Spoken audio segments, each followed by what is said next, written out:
सो 30 days 30 recipe आज हूँ day 7।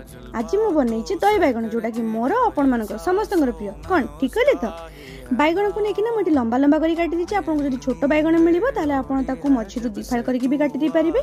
मन रखिए टी कम मंजी वाला बैगण हेल्ले दही बैगणटा बहुत ही बढ़िया बने। से लुण हलदी और लंका गुंड पकईकि भलसेना गोड़े सारापर तावे टे तेल पकईकिना बैगण को भलसेना लाल लाल करके भाजी देची।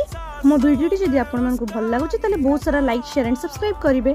तो बैगण भजा मोर ये सरी जाइए। तो बैगण को मुझे तावर बाहर कला दही रे मुझे चीनी स्वाद अनुसार लुण हलदी गुंड लंका गुंड और गोलमरिच गुंड और धनिया गुंड को पकईकिना भलसेना गोड़े नहीं। छुंक पकईवा कि सोरिष तेल भृसंग पतर कड़ा राई आउ सुखिला लंकार व्यवहार कर छुंक को दही रे पकई सारे भाजिक रखि बैगण को पकई देछि।